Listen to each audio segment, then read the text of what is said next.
where we start today's programme, surprisingly, is Group H, which, of course, Benfica and PSG were already through to the next round before the final round of matches. PSG went to Juventus and won, so we thought that would be it, done and dusted. But because Benfica won by 6-1 against Maccabi Haifa, it means that the Portuguese side finished top of the group and therefore, in theory, an easier draw when it comes to the knockout stages, of course, which will be decided on Monday who they'll face. Gab, this is quite something. Obviously, you needed this goal swing, which just all ran away from itself, really, in the last 30 minutes of this game. They scored 5, Mario scoring in the 92nd minute, and it went down to, what, the 7th separator between deadlock points? That's right, João Mario with the goal that gives Benfica first place. The financial implications of this are huge. The sporting implications, as you said, far likelier to get an easier draw. And conversely, Paris Saint-Germain far likely to get a tougher draw. Manchester City, Bayern. Gee, wouldn't that be fun? I mean, fun for the neutral, I guess. It's pretty remarkable. And I think, I guarantee you I haven't seen Thursday morning's French newspapers because it's still Wednesday in Paris. But I'll tell you what, there will be people who will murmur, who will speculate, who will say, oh, well, in the end, Benfica scoring all those goals in the second half, Maccabi Haifa packed it in. And the answer to that is very simple. Paris Saint-Germain played Benfica. They could have, that was the tiebreaker. It finished even in those two games. And that's why it comes down to the 7th tiebreaker. Simple as. Yeah, 1-1, of course, it finished when Benfica and Paris Saint-Germain met both times in the group stages. But it's kind of difficult, isn't it, to have a go at PSG in this scenario? It's kind of a freak game, isn't it? I mean, 6-1 is a freak result, but you got to credit Benfica for doing their part. It is what it is. Yeah. It is what it is, and they've just made it probably more difficult for themselves. Kylian won't be happy. No, he's not going to be a happy chap. Kylian won't be happy. He scored a lovely goal today. He did score a lovely goal off that left-hand side when he was getting fouled and curled it in the far corner. But yeah, it just makes it even more difficult for them. But that's a scenario that they face, and they've just got to get on with it. I think I'm with Gab. I mean, if we turned around and said to PSG before a ball was kicked, you're going to draw with the team that we all expect to be third in this setup, you wouldn't be happy. And that's exactly what's happened. Well, Benfica second. They drew with Benfica twice. Yeah, and that's where they took the points. That's what I'm saying. But we all expected Juventus and PSG to go through. Yeah. So the expectation was Benfica were going to be third in this group. And as I said, if we'd said at the start that PSG were going to draw twice with a team that were expected to be third, we would not have been happy. And so they can't be happy, and it's their own fault. This month, of course, sees the start of the World Cup. Just a reminder, the bookies have Brazil as favourites. We've had a number of guests come on and make their picks. Yes. Has Gab made his yet? No, it's time for Gab Marcotti. 1 second, though. Is Gab aware of Frank's pick? I don't know if he's aware of Frank's pick. Gab, did you see Frank Leboeuf's picks for the World Cup?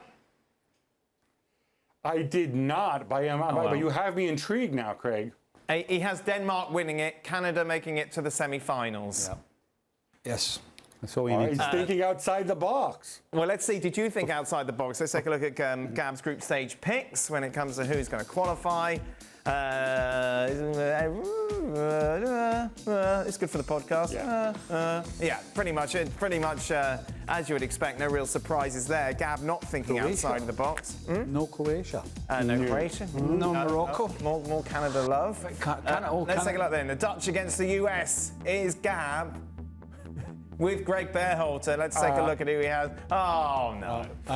Netherlands against Argentina.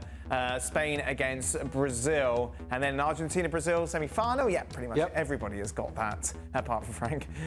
Meanwhile, we take a look at the bottom half. England against France. Will that be the quarter-final? Let's take a look. No, Senegal, France. Belgium will take on Uruguay. So the semi-final see Belgium against France. Let's have a look. Belgium to beat Germany. Belgium to beat France. And then who will meet in the final? Will it be a Brazil-France final, which I think everybody has pretty much? With the... Oh! Belgium. Yeah, Belgium. Belgium. Wow. What? Eden Hazard? Didn't see that coming. Exactly. To be fair, the best one still is Yes. the Canada-Denmark semi-final, followed by Denmark beating Brazil in the final. Gab, why Belgium? Honestly, because I looked at the way that the draw panned out, and look, we can all sit here and say, oh, France has the best players in the world and they've won it before and blah, blah, blah. But France, if I'm not mistaken, didn't win the Euros. They're imploding. And I could see them being tripped up at some point. So, and I asked myself, why not Belgium? They have one of the best goalkeepers in the world. They have individuals who can win games single-handedly, like Kevin De Bruyne, Exhibit A. Why can't this be the year that the golden generation finally comes good, or at least what's left of it? Is there an Exhibit B, Gab? What's their Exhibit B backline, Gab? That's the concern. Belgium, can they defend? You don't need a backline can when miss you have the tournament as well. When you have Thibaut Courtois.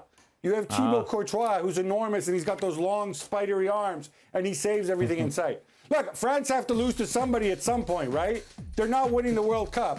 Yeah, maybe it's going to be Brazil, but I expect it's going to be before that. Everybody says that Brazil are going to win the World Cup so far, with the exception of France. Somebody's got to beat France. But to be fair, you can. Belgium has some plausibility. There's no doubt about that. Yeah. However,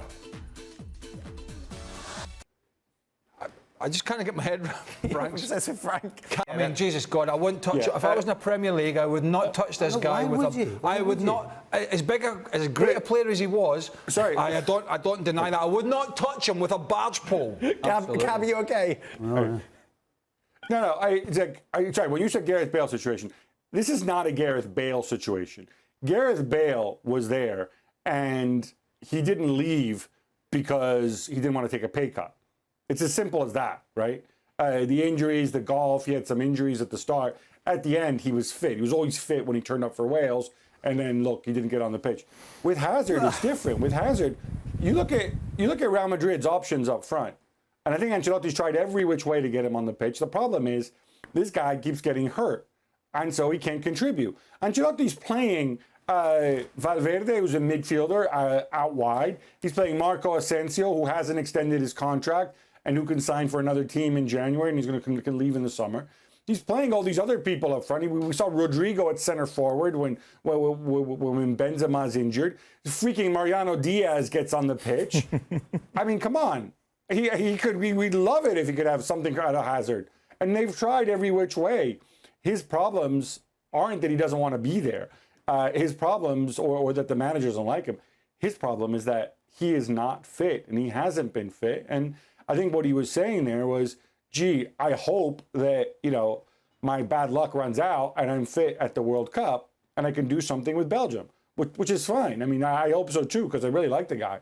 But please, let's not put him in the same category as one Gareth Bale. As far as not being fit, as far as wanting to play, yes, I agree with you about the Bale situation. But I'm talking about when he does play, he does nothing, and then he gets injured a lot. That's why I was comparing it to Bale, Gab. I wasn't comparing his attitude towards playing. Gab, where's this fella stuff one second, let's be honest. All right.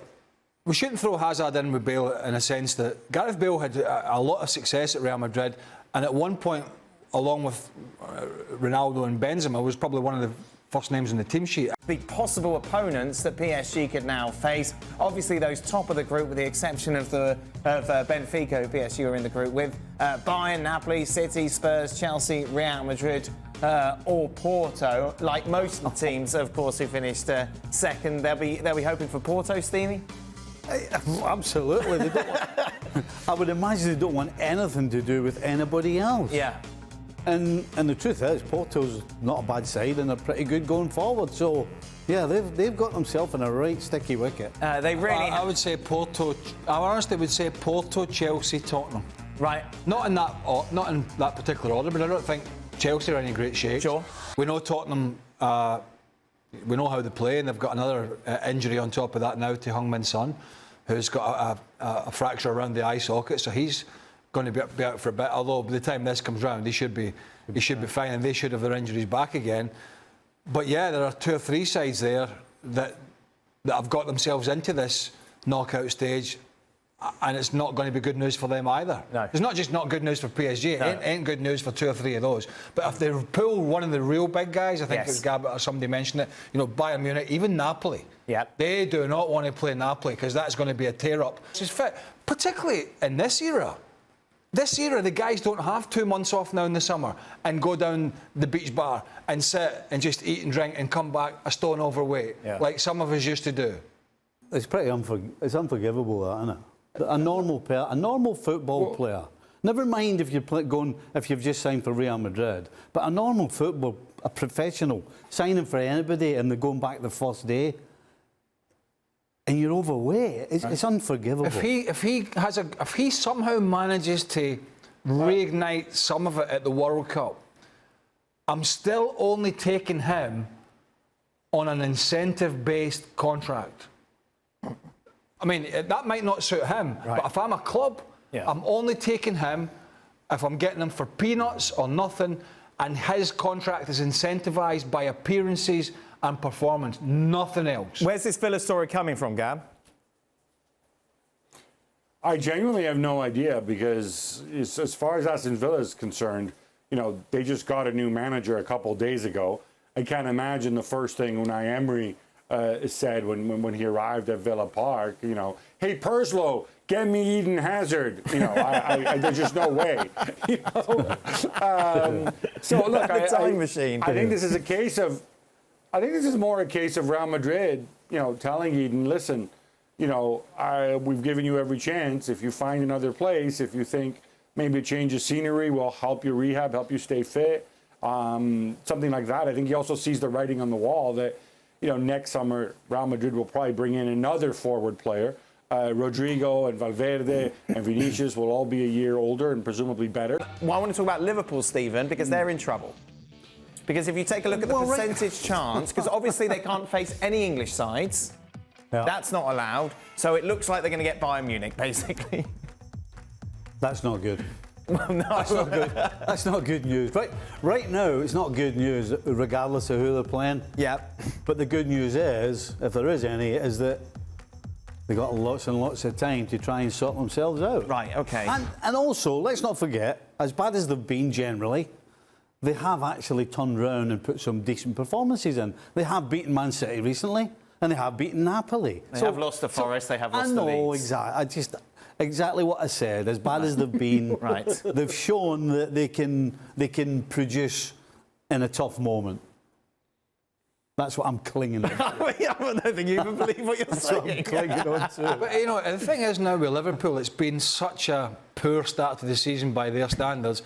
Is there any even expectations around this competition now? Yeah, that's true. I mean, is there? I mean, I know there will be. I think there will be. It'll be kind of it'll be the thing that they'll cling on to. Because I don't think anybody, realistically, has got any hope whatsoever of getting anywhere close to the Premier League. Let's take a look at who he's gone for from the 16 teams that will be drawn on Monday. Napoli against Eintracht Frankfurt. That doesn't get us too excited, Gab. No, it doesn't get us. I just thought of the poetic contrast between Naples and Frankfurt, two cities that are so different. Used to live in Frankfurt as a kid. Oh. Fond memories. Real Madrid against Liverpool. Now that's a bit special. Exactly. Look, I can't give you a great storyline for all of them. So, because you know the draw is what it is, but Real Madrid against Liverpool, obviously replay of last season's Champions League final, a million European Cups between them. Let's get the big. Let's make sure that there are big clashes in every round. That's what I say. I was going to say, Gab, we haven't got much to talk about today, so you can go as long as you want on this. Tottenham v Inter, Gab. Spurs Inter, the Conte Bowl. Absolutely, Antonio Conte going back to face his former club, and obviously two clubs which are historically have been exceptionally Spursy or maybe Intery, depending on your point of view. Their capacity for self-destruction, I think, second to none.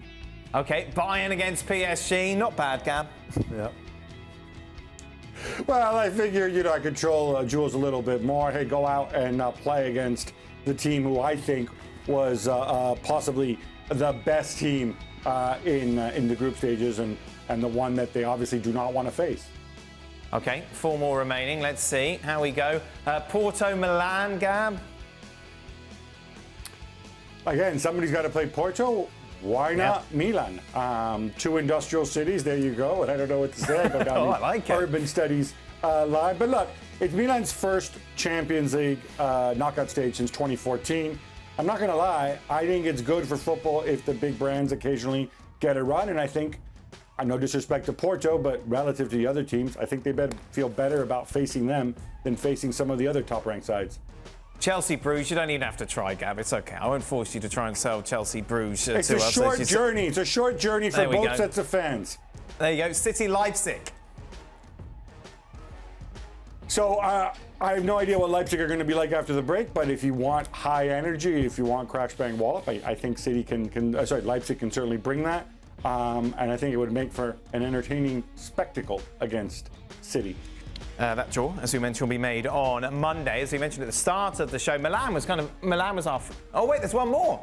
Oh, sorry, I forgot. Oh, Benfica, Borussia Dortmund. Yeah, you were right to move on. There we go. I don't know. I thought I counted 8. So that draw. You're just so excited by this draw. That draw will be made on. Well, that's not the draw. So instead of getting the bookies top 10, we thought we'd get Stevie Nicol's top 10 as to who we think is going to go all the way in this tournament. Manchester City in at number 1. I don't think anyone. I thought he was doing compliance training. Hey, multitasking. Multitasking. City. I really don't think you can argue with the first 5. I think you can argue with 4 now. I think PSG's got to go lower because of the problems that they're in, because of the draw.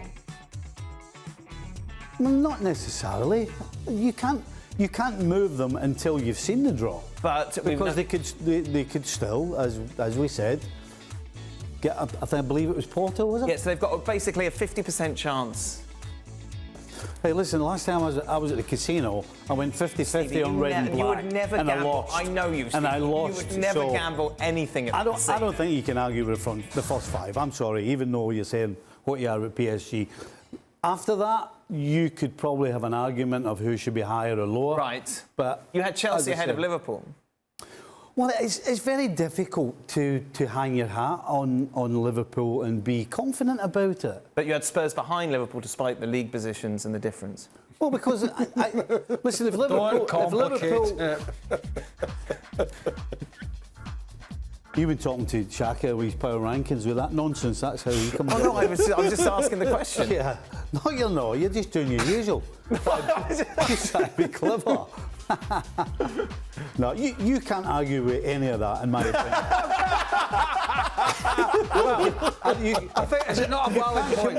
Is it not a valid point that Tottenham have had a better season so far than Liverpool? Well, is it not a valid point that Liverpool at Anfield in the Champions League is a different kettle of fish? Go and ask Mr. Wenger. So if we're talking about the Champions League, Wenger? let's stick to Where's Wenger play a part in this? Did you not hear Wenger talking about Liverpool and Anfield being a different animal in the Champions League? No, so you're clearly not. So you're listening to the gospel of Wenger now? Biggest disappointment for me has to be Juventus, simply because I think the game they played their best maybe for a half against Maccabi Haifa and against Paris Saint-Germain when they lost and played all the kids at the end. That was an utter humiliation for them. And you say the best performance or the biggest surprise? I didn't think Napoli in that group, and that is I think is a legit tough group with Liverpool and Ajax. I don't think they were gonna play that well. 5 wins out of 5, and then that defeat in the dead rubber against Liverpool with those goals coming at the end. What a story they've been this year. You know, the biggest disappointment is he's going to love this because we talked about it yesterday. Atletico Madrid. Oh, yes. Yeah. Couldn't even get in the Europa League. Awful. Terrible. They were in one of the weaker groups. Yes. Right? Yeah. And couldn't even get 3rd place. Nope.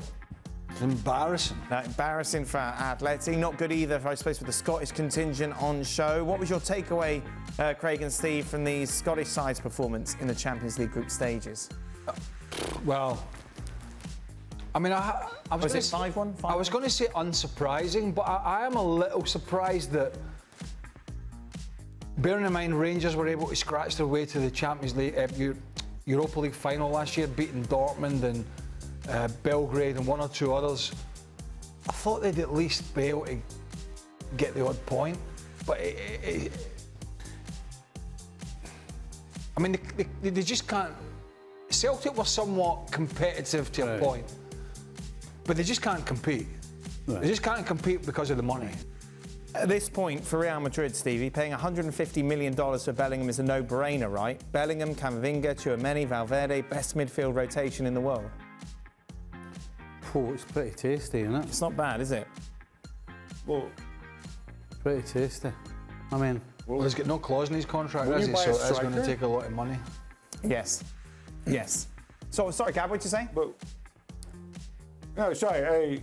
Sure, Bellingham's going to make any team better, but assuming they don't have another $150 million to go and spend on a striker, if you have that money, surely you would go and buy a centre forward, right?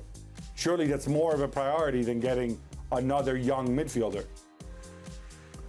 They're going to buy Mbappe, aren't they? Well, that Mbappe chat. Why do they never go for him? He spits his dummy out. Exactly. But Stevie, you said Bellingham should go to Liverpool when they don't qualify for the Champions League to help rebuild the brand. Sure, it's not Tottenham he should go, because they're higher up than Liverpool at the moment. don't listen to that. But not Steve's rankings. Don't listen to that. I'm not. He's a little imbecile at times. Well, no, but that's what. Well, you're trying to be clever, so shut up. Stupid boy, grow up. Stevie, how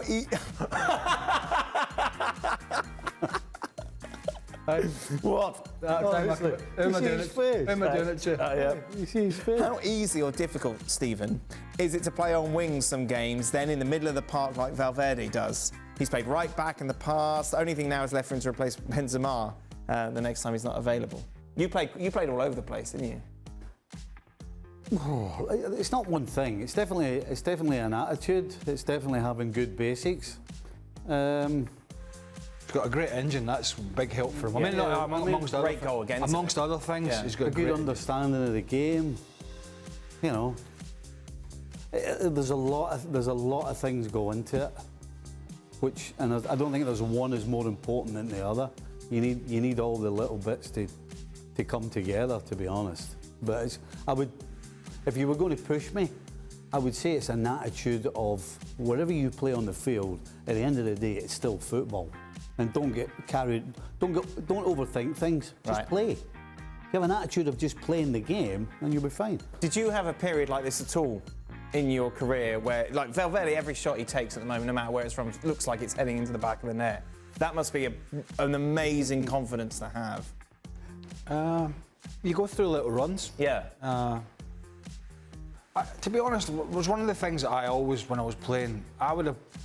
So when I watch games now, sometimes I get frustrated because when guys are 20, 25 yards out, not all the time, but a lot of times they're reluctant to shoot.